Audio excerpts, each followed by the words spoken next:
Salutare, dragi prieteni! Astăzi ne aflăm în crescătoria domnului Boicu Ilie, campionul de la etapa de maraton extrem Code, unde au fost îmbarcați aproximativ 16.000 de porumbei, 766 de crescători, iar distanța a fost de 950 de kilometri aproximativ. Să vedem puțin porumbelul.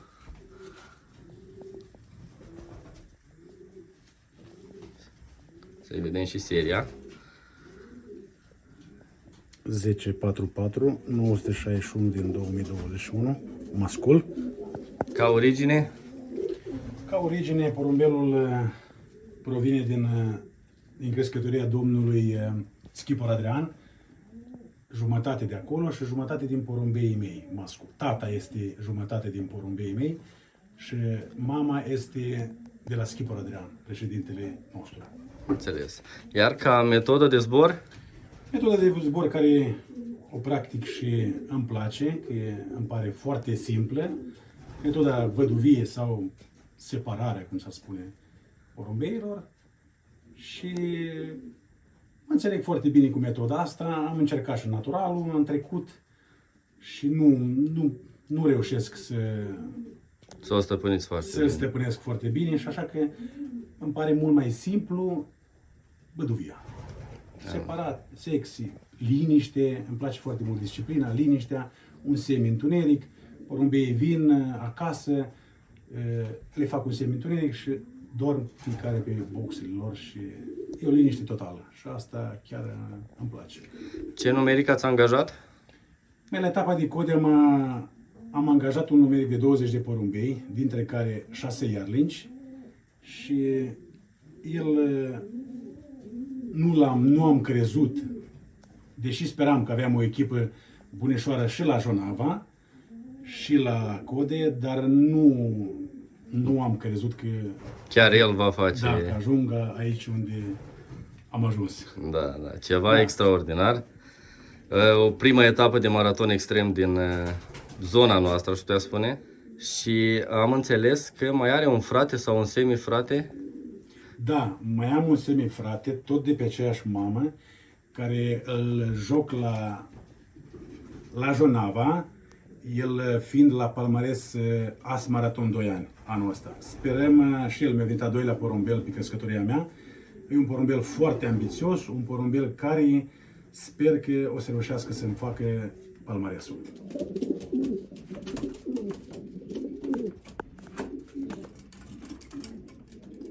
Acum va sta la odihnă până mâine, poi mâine când? Da, până apoi mâine și după aia o să începem antrenamentul în jurul crescătoriei. Iar acesta este fratele lui.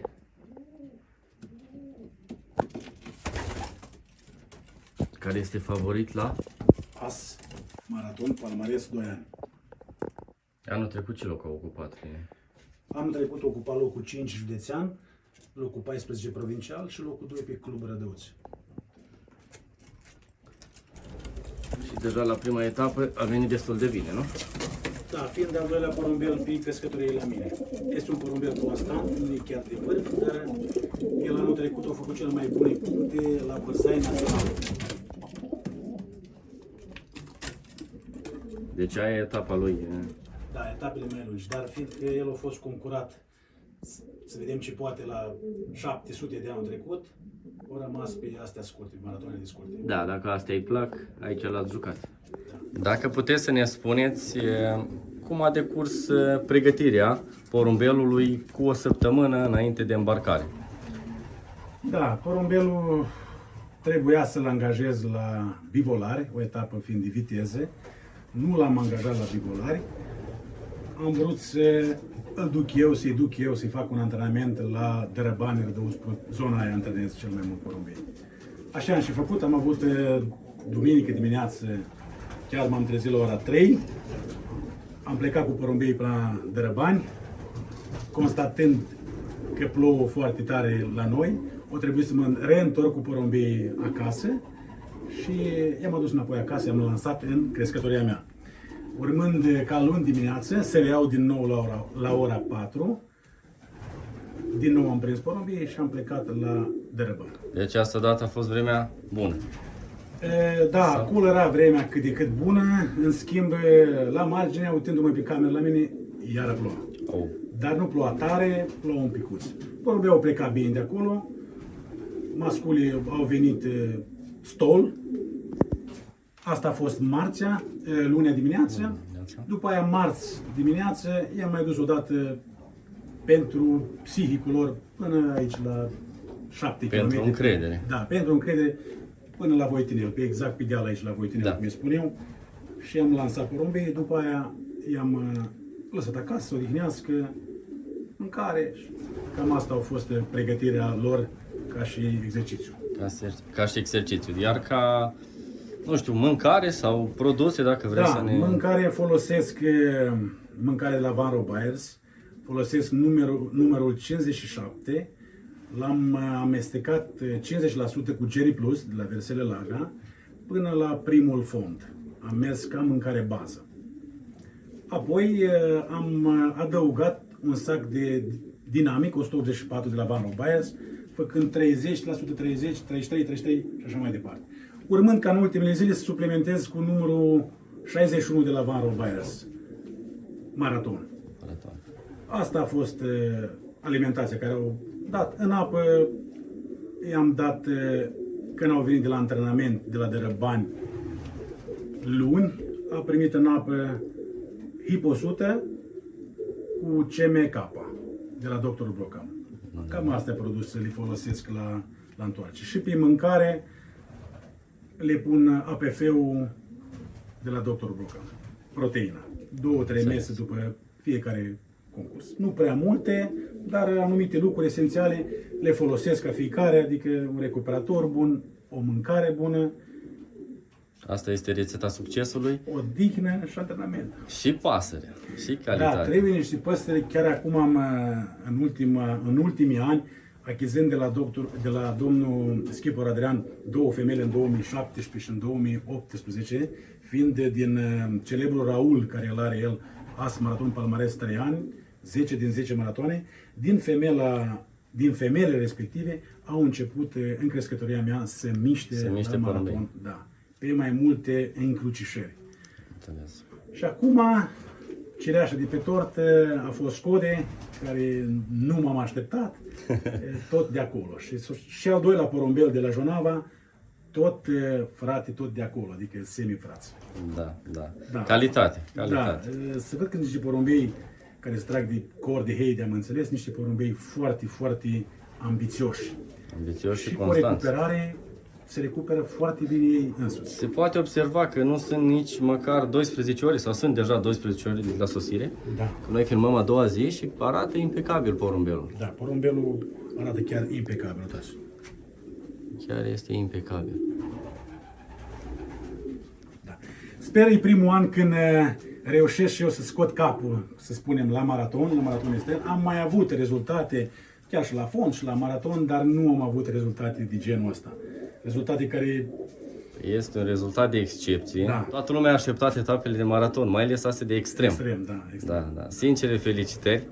Un rezultat de invidiat și... Da, mulțumesc. Da, astea sunt niște vise care se poate îndeplini sau poți să trăiești o viață, ai șanse reale de 80-90% să nu se întâmple. Așa este. Asta am fost fericit eu, care mi s-a întâmplat. Cum Sper ca la toți colombofilii care joacă maraton și maraton extrem să se bucure și ei și într-un final cred că perseverența o să ajungă la fiecare să bucure de munca lor și de porumbeii lor. Că așa este frumos să ne bucurăm toți, adică nu numai... Da. Puteți să-mi dați un sfat, nu pentru mine, pentru tinerii columbofili care vor să înceapă să zboară, să spunem, maratonul. Ce ar trebui să facă ei?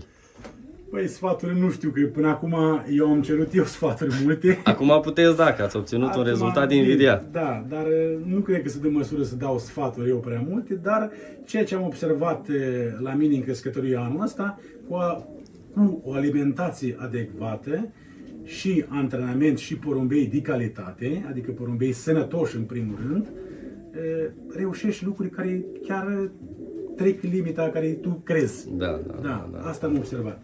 Deci trebuie multă răbdare la maraton, pentru că se știe că maratoanele îl dai, dar s-ar putea să nu mai vină, pentru că sunt mâncătoare de porumbei, dar trebuie să fii foarte cumpătat și foarte echilibrat. Adică să nu iei, dacă nu vine o etapă, să nu iei decizii în pripă, să le dăm, dai, facem, tăiem și așa mai departe. Da, trebuie foarte, foarte răbdare și cu grijă ales toate lucrurile. Ar fi bine din notat undeva, care eu nu fac chestia asta, dar știu că alții o fac, mai profesioniști ca mine.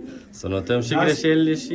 Exact. Dar pe viitor o să trebuiască încet, încet și eu să mă acomodez, să-mi iau notiții, să-mi iau când vine o etapă, ce să fac, cum să mă compor cu ei, cum să reacționez, adică să nu din impuls să faci lucrurile. Da. Că dacă au venit mai greu sau mai rău, gata. Tăiem matca și... Da, tăiem matca sau îi dăm antibiotic care pe ăla, care pe ăla, da. sau alte lucruri. Da, trebuie foarte mare atenție la lucrurile astea. Multă răbdare și să nu ne panicăm dacă avem o etapă proastă. Da, să nu ne panicăm. Recuperăm porumbeii, odihnă, un recuperator bun, recuperăm o mâncare, cred foarte mult în mâncarea, o mâncare ca bază, să fie o mâncare lejeră, light, și încetul să vii cu o mâncare bună, de calitate. Da. Mâncarea de la Van Robaia este o mâncare foarte, foarte bună. Anul ăsta, chiar și anul trecut am zburat cu ea, numai că am uzat-o un pic mai diferit. Anul ăsta am avut un pic mai răbdare și am uzat-o mai cum trebuie și deja văd că porumbeii îmi stau într-o formă foarte bună și sunt foarte, foarte mulțumit. Poate reușește să mai elege o etapă și el și care mai am acolo, porumbei, ca să mă pot bucura din plin. Da. Ar fi foarte frumos. Nu o să schimb nimic, o să les tot așa cum a fost și mergem înainte. Dacă nu jucăm, nu avem cum câștiga. Da, bineînțeles. Poți și câștiga dacă știi să pierzi. Da, așa este. Aici este compartimentul masculilor. Ce numeric? Pe momentul ăsta mai avem încă 16 masculi. 16 masculi. Care toți au fost angajați la cele două maratoane? Da. Și fondul l-ați jucat sau? Nu, la fond nu am dat niciun porumbel. Am băgat tinerii la maraton de 800, majoritatea, și restul au plecat la code. Deci, categoriile preferate? Maraton extrem. Maraton extrem. Și maratonul scurt, sau cum să spune? Maraton normal? Da, mai mult joc maraton normal cu Yarling. Dacă văd că se plătează un Yarling și face puncte bune, merg mai departe cu ei. Dacă nu, cam mă opresc. Yarlingii îi dau pe demifonduri, după ce fac un maraton, mi aleg 5, 6, 7 Yarling, 10, depinde, mi aleg și îi las la 2 ani să maturizeze. Da, deci e extremul la 2 ani.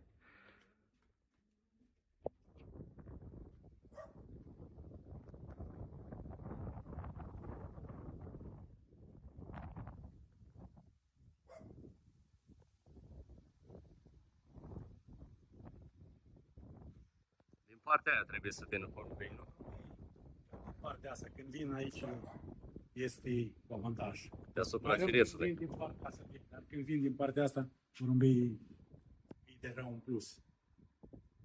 Sunt pe direcții și au un avantaj. Da, au un avantaj. Cred că se înclină pe un faș când vin porumbei din partea asta. Când încep a veni așa pe mai dincolo, deja vin, fac o buclă mare și Ușoară. da. Noi sperăm să vină din partea asta 2-3 etape și după aia să vină mai departe.